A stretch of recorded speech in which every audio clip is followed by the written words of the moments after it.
Can a single speech about faith actually divide a nation? Well, today we're going to break down exactly that. How one president's words about religious pilgrimage set off a massive firestorm, and what it tells us about the tensions bubbling just under the surface. And this is the sentence that started the whole thing.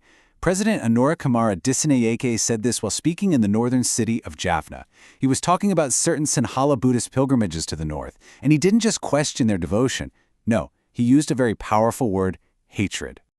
And that, right there, is the million-dollar question we're tackling. Was this a genuine attack on religion, a simple misunderstanding, or was it a calculated political statement aiming at something much, much bigger?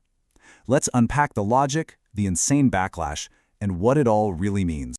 So, first things first, let's start with what the president actually said, and the controversy it kicked off.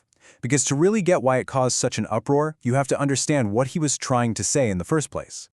You know, his entire argument really hinged on these two specific words.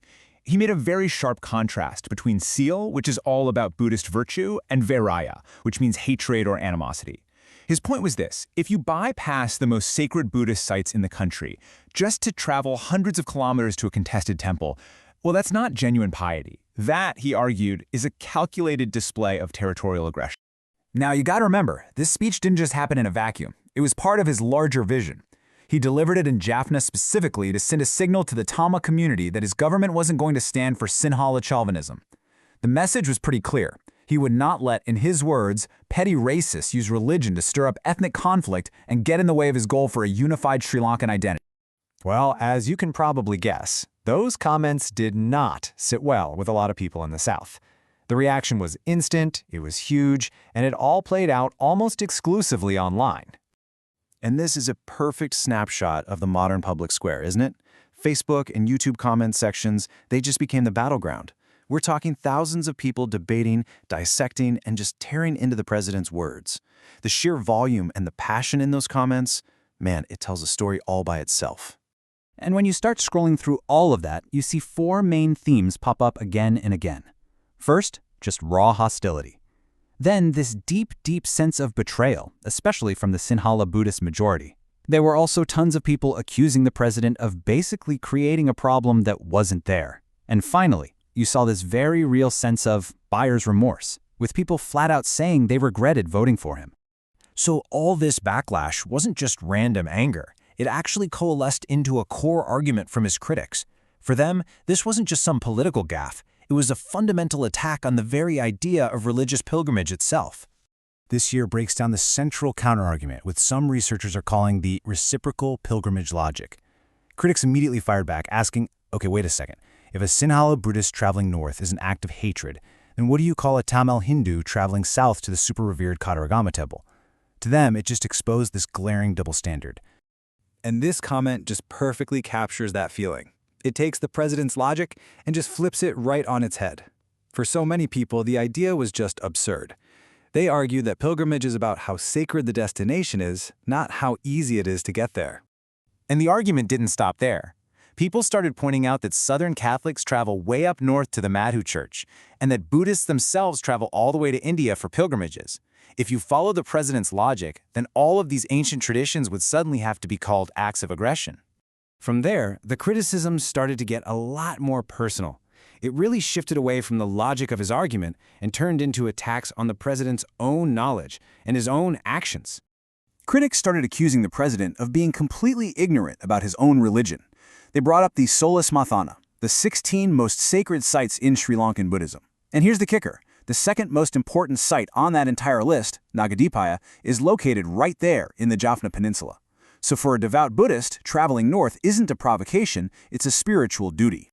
And then, you guessed it, came the accusations of hypocrisy. People immediately contrasted his speech with his own actions. They pointed out that he traveled north to celebrate the Tamil festival of Thai Pongal, supposedly after ignoring Sinhala cultural events.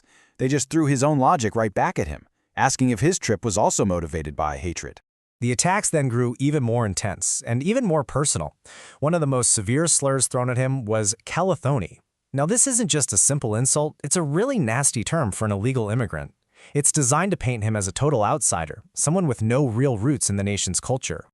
And here, you can see exactly how that slur was weaponized. This comment uses it to argue that the president has no moral authority to even speak on issues of faith or culture. It's a direct attack on his identity and his legitimacy as the country's leader. But hey, not everyone was against the speech. It was definitely a minority view, but the president's supporters had a very different take on what he said. For the defense, the crucial point is right here. Supporters argued that critics were mixing up two completely different things. The president, they said, was not talking about ancient, sacred sites like Nagadipaya. He was specifically talking about newly established places like Tissa Viharaya, which are built on disputed land and are seen as political projects, not religious ones. This supporter's comment really zeroes in on the idea of intent. The argument here is that the president wasn't targeting devotion at all. He was targeting provocation. He was calling out groups that use religious trips as a cover for what this user calls colliding, basically deliberately creating friction with the local Tamil community. So for his defenders, this speech wasn't an attack on Buddhism in the slightest. They saw it as a landmark moment, a brave and necessary stand against racism. In their eyes, he was the first leader to ever directly call out the weaponization of religion for political games. So, after hearing both sides of this pretty explosive debate, what does it all tell us about the bigger picture in Sri Lanka? Really, what this whole firestorm did was rip the lid off several national issues that have been left unresolved for way too long. It brought all these simmering conflicts over land, heritage, and identity right to the surface. It exposed these deep-seated fears in the North about their culture being erased, and it really put a spotlight on that razor-thin line between an act of faith and a political provocation. And all of that leaves us with this one final, really important question. In a country with such a complex and often painful history, where sacred sites often sit on contested land, at what point does a personal pilgrimage stop being about devotion and start becoming a political act? That's the dilemma at the very heart of this entire controversy.